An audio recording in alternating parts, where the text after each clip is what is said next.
প্রিয় দিনী ভাই এবং বোনেরা, গোসলের সময় এই চারটি ভুল কখনো করবেন না। যদি করে থাকেন, হায়াত কমবে, রিজিক কমবে, সংসারের মধ্যে অভাব অনটন শুধু লেগেই থাকবে। অভাব অনটন সংসার থেকে কখনো পিছু ছাড়বে না। অনেক মানুষ আমাদেরকে বলে থাকে যে হুজুর, লাখ লাখ টাকা ইনকাম করি, সকলে ইনকাম করি, ঘরের মধ্যে কিন্তু কোনো উন্নতি পাচ্ছি না। যখনই টাকাগুলো হাতের মধ্যে চলে আসে আর চতুর্দিকে ব্যয় হয়ে থাকে, চোখের পলকে শুধু টাকাগুলো শেষ হয়ে যায়, কোনো উন্নতি বরকত ঘরের মধ্যে পাচ্ছি না। অর্থাৎ তারা টাকা পয়সা ইনকাম করে সত্য, কিন্তু কোনো বরকত নাই। কিভাবে থাকবে বরকত? গোসলের সময় যদি একটি কাজ করতে থাকেন, আপনারা আপনাদের হায়াত, রিজিক এবং কি বরকত ঘর থেকে একদম উঠে যাবে। তাই আপনাদেরকে আজকে ভালো করে জানতে হবে, শুনতে হবে। গোসলের সময় এই চারটি ভুল যদি আপনারা করে থাকেন, আর কখনো কোনোদিন করবেন না, সাবধান। প্রিয় দিনী ভাই এবং বোনেরা, এই পৃথিবীর মধ্যে যত আজাব গজব এসে থাকে, সবগুলো হচ্ছে আমাদের পাপের ফসল। আমরা পাপ করি, অন্যায় অবিচার করি, নিজে পাপগুলো করার কারণে আজাব গজবকে আমরা ডেকে আনি। আর এই পৃথিবীর মধ্যে যত ভালো হয়ে থাকে, সবগুলো হচ্ছে আমাদের আমলের ফসল। আমল করি তার জন্য সুন্দর সুন্দর সময় আল্লাহ রব্বুল আলামিন আমাদেরকে উপহার দিয়ে থাকেন, নিয়ামত দিয়ে থাকেন। সেই কথাটা আল্লাহ রব্বুল আলামিন পবিত্র কোরআনুল কারিমের মধ্যে সূরাতুর রুমে ৪১ নম্বর আয়াতের মধ্যে আল্লাহ রব্বুল আলামিন বলেছে। আল্লাহ রব্বুল আলামিন বলেন, জল এবং স্থলের মধ্যে যেই সমস্ত প্রাণীগুলো রয়েছে, প্রত্যেকটি প্রাণী তাদের নিজের হাতের কামাই এর সুফল এবং কুফলকে ডেকে আনে। যদি আমরা আল্লাহ রব্বুল আলামিনের হুকুম মানি, ইসলামের মতো চলাফেরা করি, জীবনটাকে আল্লাহ রব্বুল আলামিন সুন্দর করে রহমতে ভরপুর করে দিবেন, কোনো আজাব আসবে না। আল্লাহ রব্বুল আলামিন এই আয়াতের মধ্যে বলে দিয়েছেন, তারা গুনাহের কাজ করে, তার জন্য আমি ভূমিকম্প, সিডর, যত সম্ভব অক্সিডেন্ট, বিপদ আপদ আল্লাহ রব্বুল আলামিন আজাব গজব তাদেরকে দিয়ে থাকি। তাদের নিজের হাতের কামাই এইগুলো, এবং যত সব রহমত আমি দিয়ে থাকি তাদের নেক আমলের ফসল হিসাবে দিয়ে থাকি। আল্লাহু আকবার। আচ্ছা, কেন দিয়ে থাকে আজাব গজব আল্লাহ রব্বুল আলামিন? আল্লাহ রব্বুল আলামিন বলেন, আমি তাদেরকে আজাব দিয়ে থাকি সামান্য অল্প কিছু আজাব দেওয়ার পর, যাতে ওরা আজাবের পর আমি আল্লাহ রব্বুল আলামিনের দিকে তারা ফিরে আসে, যাতে করে বুঝে যে আমি আল্লাহ রব্বুল আলামিন তাকে ইশারা দেই ফিরে আসার জন্য। প্রিয় দিনী ভাই এবং বোনেরা, তাই আমাদেরকে সতর্ক থাকতে হবে।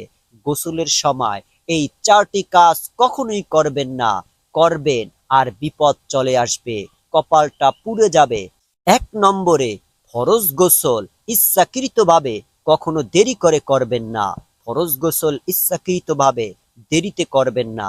যখনই গোসল ফরজ হবে তখনই করতে চেষ্টা করবেন। অনেকেই আছেন, একবার স্ত্রী সহবাস করেছে, স্বামী স্ত্রী, তারপর আবার করবে, তারপর আপনারা সঙ্গে সঙ্গে গোসল না করলেও চলবে। আপনারা একবার স্ত্রী সহবাস করার পর আপনারা উজু করবেন, উজু করে তারপর অনেকক্ষণ সময় ব্যয় করবেন। উজু করা মানে প্রত্যেকবার সহবাসের মধ্যখানে উজু করা হচ্ছে মুস্তাহাব। কিংবা আপনারা একটু দোকানে যাবেন, একটু বেশি প্রয়োজন, এখন গোসল ফরজ আপনার উপরে, দোকানে যেতে হয়, খুবই গুরুত্বপূর্ণ কাজ, তখন আপনি উজু করে বাড়ি থেকে, গোসলের যেহেতু সময় নাই, গোসল করা যায় না, উজু করে দোকানের মধ্যে যাবেন, কোনো সমস্যা নেই। এবং যদি নামাজের টাইম একটু দেরিতে থাকে, অথবা আপনার গুরুত্বপূর্ণ কোনো কাজ আছে, নামাজের টাইম একটু লেট আছে, কোনো সমস্যা নেই, আপনি উজু করে সেই গুরুত্বপূর্ণ কাজটাকে সারাতে পারবেন। তবে গোসল করে নেওয়াটা সবচেয়ে ভালো। এবং অবশ্যই খেয়াল রাখতে হবে যে নামাজের আগে আগে অবশ্যই গোসল করতে হবে, ফরজ গোসল। তবে ইচ্ছাকৃতভাবে কোনো কাজ নাই, কোনো কর্ম নাই, গোসলটা লেট করা কখনো ভালো জিনিস না। ফরজ গোসল না করলে ইচ্ছাকৃতভাবে আপনাদের হায়াত কমে যাবে, রিজিক কমবে, এবং জমিন আপনাদেরকে বরদোয়া দিতে থাকবে। এই জন্য ফরজ গোসল কখনোই লেট করে করবেন না। যখনই ফরজ গোসল আপনার গোসল ফরজ হয়ে যাবে, চেষ্টা করবেন সঙ্গে সঙ্গে গোসল করে ঘুমানোর জন্য কিংবা উজু করে ঘুমানোর জন্য। তাহলে প্রিয় দিনী ভাই এবং বোনেরা, অনেকে আছেন যে গোসল ফরজ হয়েছে, ফজরের নামাজ পড়ে না, সকাল ৮টা ৯টা বাজে ঘুম থেকে জাগ্রত হয়, তারা আল্লাহ রব্বুল আলামিনের নিকৃষ্ট বান্দা বান্দি হয়ে যায়। নবী করিম সাল্লাল্লাহু আলাইহি সাল্লাম বলেছেন, যেই ব্যক্তি ফজরের নামাজ পড়বে, যেই ব্যক্তি ফজরের নামাজ পড়বে সেই ব্যক্তি আল্লাহ রব্বুল আলামিনের জিম্মায় চলে যায়। আল্লাহু আকবার। ফজরের নামাজ যেই ব্যক্তি পড়লো সেই ব্যক্তি আল্লাহ রব্বুল আলামিনের জিম্মায় চলে গেল সারাটা দিন। আল্লাহ রব্বুল আলামিন তাকে হেফাজত করবে, গার্ড দিবে ফেরেশতাদের মাধ্যমে। আল্লাহু আকবার, আল্লাহু আকবার। নবী করিম সাল্লাল্লাহু আলাইহি সাল্লাম বলেছেন, যেই ব্যক্তি ফজরের নামাজ পড়বে না, না পড়ে ঘুমিয়ে থাকে, ফজরের নামাজে যেই ব্যক্তি না উঠে, শয়তান তাদের কানের মধ্যে, তাদের চোখের মধ্যে, তাদের মুখের মধ্যে শয়তান প্রসাব করে দেয়। নাউজুবিল্লাহ। যারা ফজরের নামাজ না পড়ে ঘুমিয়ে থাকে তারা শয়তানের পেচ্ছাপ খায়, তারা শয়তানের পেচ্ছাপ কানে দেয়, তারা শয়তানের পেচ্ছাপ চোখের মধ্যে দেয়। এই জন্য ফজরের নামাজ অবশ্যই আপনাদেরকে পড়তে হবে। ফজরের নামাজের সময় এমন রহমত বরকত বর্ষিত হয় জমিনের মধ্যে। নবী করিম সাল্লাল্লাহু আলাইহি ওয়াসাল্লাম আল্লাহ রব্বুল আলামিনের কাছে দোয়া করেছিলেন, আল্লাহ তুমি আমার উম্মতের জন্য ফজরের নামাজের সময় রহমত বরকতে ভরপুর করে দাও। এবং দুনিয়ায় যারা সফল হয়েছে দুনিয়া বিলাইনে, তারাও বলেছে, পশ্চিমা যারা বড় বড় বিজ্ঞানী তারাও বলেছে, যারা সফল হতে চায় তারা ফজরের নামাজটা পড়ে সকাল সকাল ঘুম থেকে উঠে কাজের মধ্যে বের হতে হবে। যারা ফজরের নামাজ পড়ে না কিংবা সকাল সকাল ঘুম থেকে জাগ্রত হয় না, তারা আখিরাতকেও শেষ করে দেয়, দুনিয়াতেও তারা কখনো সফল হতে পারবে না। সকালের হাওয়া সকল রোগের ঔষধ। সকালে আপনি ঘুম থেকে উঠে ফজরের নামাজটা পড়ে আপনি একটু হাঁটাচলা করলেন, চেহারাটা খুবই ভালো হয়ে যাবে। তাই প্রিয় দিনী ভাই এবং বোনেরা, ১ নম্বরে আপনারা ফরজ গোসল যখন আপনাদের হয়ে যাবে লেট করে করবেন না। যখনই গোসল ফরজ হবে তখনই করে ফেলবেন। যদি কোনো কারণে, বিশেষ কারণে লেট করতে হয় তাহলে উজু করে নিবেন, উজু করে নেওয়া মুস্তাহাব। ২ নম্বরে উলঙ্গ হয়ে কখনো আপনারা গোসল করবেন না। অনেকেই আছেন বাথরুমের মধ্যে উলঙ্গ হয়ে গোসল করেন, টিউবওয়েলের মধ্যে উলঙ্গ হয়ে গোসল করেন। উলঙ্গ হয়ে গোসল করবেন না। উলঙ্গ হয়ে গোসল করলে আপনার উপরে আল্লাহ রব্বুল আলামিন আপনার সঙ্গে যেই ফেরেশতা দিয়েছেন, প্রত্যেকটা মানুষের সঙ্গে ফেরেশতা থাকে। আপনার সেই ফেরেশতারা আপনি যখন উলঙ্গ হন, কাপড় চোপড় গুলোকে খুলে ফেলেন, তখন আপনার ফেরেশতাগুলো আল্লাহ রব্বুল আলামিনের কাছে বলে, আল্লাহ তোমার বান্দা উলঙ্গ হয়ে গিয়েছে, আমরা থাকতে পারছি না। তখন আল্লাহ রব্বুল আলামিন বলেন, হে ফেরেশতারা, চলে আয়, চলে আয়, আমার নিকট চলে আয়, বান্দার নিকট থাকা লাগবে না। এবং আপনি যে উলঙ্গ হয়ে গোসল করেছেন, আপনার ফেরেশতাগুলো চলে যাচ্ছে, আপনার সঙ্গে আর থাকে না। আপনার উপর আল্লাহর রহমতের ফেরেশতাও থাকে না, বরকতের ফেরেশতাও থাকে না, এবং আল্লাহর রহমত নাজিল হবে না। যেহেতু আপনি এই অবস্থার মধ্যে এখন আছেন এবং আপনি যে উলঙ্গ হয়ে গোসল করছেন, আপনার লজ্জা শরম কমে যাচ্ছে। লজ্জার ব্যাপারে আল্লাহর রাসূল সাল্লাল্লাহু আলাইহি সাল্লাম বলেছেন, লজ্জা হলো ঈমানের একটি অংশ। তাই লজ্জায় থাকতে হবে। লজ্জা কমে যায় উলঙ্গ হয়ে গোসল করলে।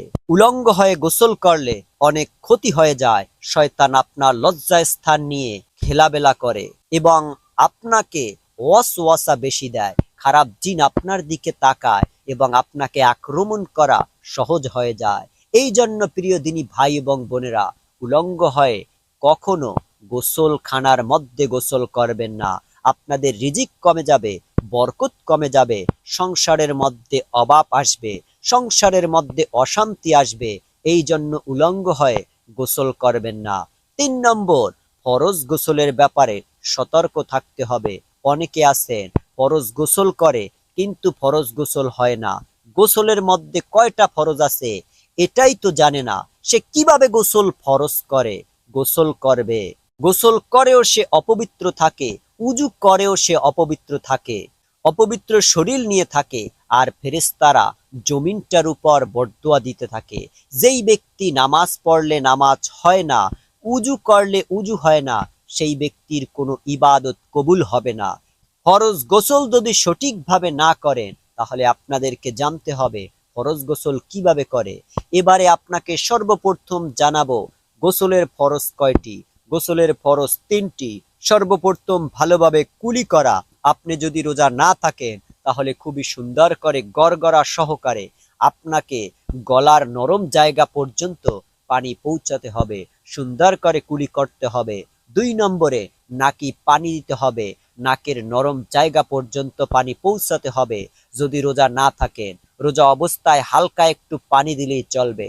রোজা না থাকলে নাকের নরম জায়গা পর্যন্ত পানি পৌঁছাতে হবে এবং সমস্ত শরীর ভালোভাবে ধৌত করতে হবে। এই 3টা হচ্ছে গোসলের ফরজ। আমি আবারও বলছি, এই গোসলের 3টা ফরজ না জানলে আপনার গোসল হয় না। 1 নম্বরে ভালোভাবে কুলি করবেন, 2 নম্বরে নাকি পানি দিবেন, 3 নম্বরে সমস্ত শরীর খুব সুন্দর করে ধৌত করবেন, যাতে একটা পশমও পানি পৌঁছানো ছাড়া না থাকে। তাই আপনাদেরকে সুন্দর করে গোসল করতে হবে এবং মা বোনদের যেই নাকের ফুল আছে, ছিদ্র আছে, ছিদ্রের মধ্যে নাড়াচাড়া দিয়ে আপনাদেরকে পানি পৌঁছাতে হবে। নাকের ফুলটাকে নাড়াচাড়া দিয়ে এবং চুরির মধ্যে আংটি হাতের মধ্যে থাকলে পানি পৌঁছাতে হবে নাড়াচাড়া দিয়ে।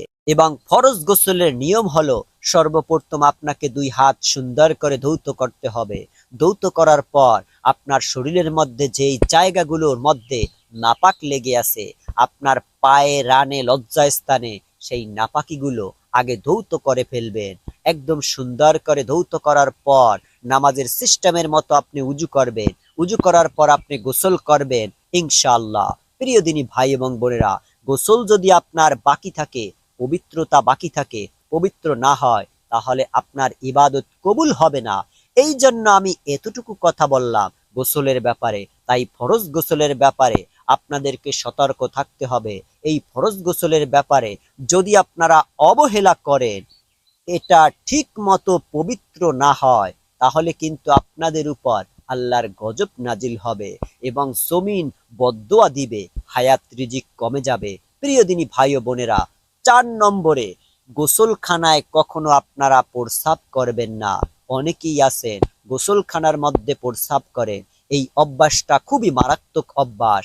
হ্যাঁ, যদি একই সঙ্গে গোসলখানা এবং বাথরুম থাকে, তাহলে আপনারা বাথরুমের মধ্যে প্রস্রাব পায়খানা করতে পারেন এবং যেখানে গোসলের জায়গা সেখানে গোসল করবেন। কিন্তু এমনটা করবেন না যে গোসলের জায়গার মধ্যে আপনি দাঁড়িয়ে বা বসে প্রস্রাব করে দিলেন। এটা কখনো করবেন না। আল্লাহর রাসূল নিষেধ করেছেন গোসলখানার মধ্যে প্রস্রাব করতে। যেখানে গোসল করবেন সেখানে গোসল, আর যেখানে বাথরুম করবেন সেখানে বাথরুম। ইসলাম হচ্ছে সুন্দর একটা ধর্ম, সুন্দর জীবন ব্যবস্থা।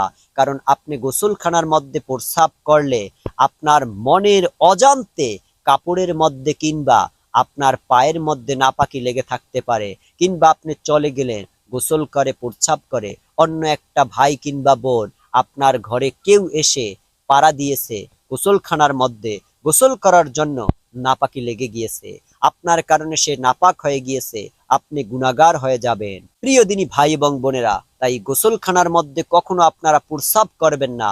এবং রাসূল বলেছেন আরো কয়েকটি জায়গার মধ্যে প্রস্রাব করতে নিষেধ করেছেন, বিপজ্জনক হবে, সাবধান। আল্লাহ রাসূল বলেছেন তোমরা গর্তের ভিতর কখনো প্রস্রাব করবে না। গর্তের ভিতর জিন শয়তান লুকিয়ে থাকে এবং গর্তের ভিতর সাপ থাকতে পারে। অনেকে আছেন গর্তের ভিতর, অনেক বাচ্চারা প্রস্রাব করে থাকে। গর্তে প্রস্রাব করলে শয়তান জিনদের উপর পড়ে যায়, তখন আপনাদের সন্তানদেরকে কিংবা আপনাদেরকে জিনেরা ধরে থাকে। এই জন্য সাবধান থাকবেন, প্রস্রাব করতেও সাবধান থাকতে হবে। গর্তের মধ্যে কখনো প্রস্রাব করা যাবে না। কিংবা অনেক সাপ, বিষাক্ত সাপ গর্তের ভিতর থাকে, প্রস্রাব করলে গরম পেয়ে উঠে কামড় দিয়ে ফেলে, তাহলে বিপজ্জনক হয়ে যাবে। যদি লজ্জাস্থানের মধ্যে কামড় দিয়ে দেয় সাপে, তাই সাবধান থাকবেন। আল্লাহর রাসূলের প্রত্যেকটা জীবন ব্যবস্থা আপনার জীবনটাকে সুন্দর করার জন্য, নিরাপদ থাকার জন্য।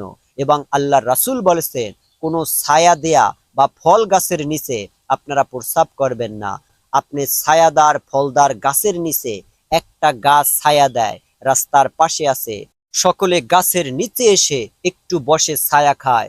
গরমের মধ্যে আপনি প্রস্রাব করে দিলেন, সেইখানে আর কেউ বসতে পারলো না, দুর্গন্ধ চলে আসলো। কিংবা ফল গাছের নিচে আপনি প্রস্রাব করলেন কিংবা পায়খানা করলেন, সেই ফল গাছ থেকে যদি একটা ফল পড়ে সেটা খাওয়া যায় না। প্রিয় দিনী ভাই এবং বোনেরা, এই কথাগুলো যদি মনোযোগ দিয়ে শোনেন, মানতে পারেন, আপনাদের ঘরের মধ্যে রহমত বরকত আসতেই থাকবে। আর যদি কথাগুলো না মানেন, আমল যদি না করেন, তাহলে আপনাদের হায়াত কমবে, ঘরে রহমত চলে যাবে, অভাব অনটন কোনোদিনও ছাড়বে না। মহান আল্লাহ রব্বুল আলামিন যেন আমাদেরকে এই গোসল করার সময় 4টি ভুল কাজ থেকে হেফাজত থাকার, বিরত থাকার তৌফিক দান করুন। সকলেই বলি আমিন। ভালো থাকবেন, সুস্থ থাকবেন। আজ এ পর্যন্তই, আপনাদের সকলের সুস্থতা কামনা করে আজ এখানেই বিদায় নিয়ে নিচ্ছি। আসসালামু আলাইকুম ওয়া রাহমাতুল্লাহ।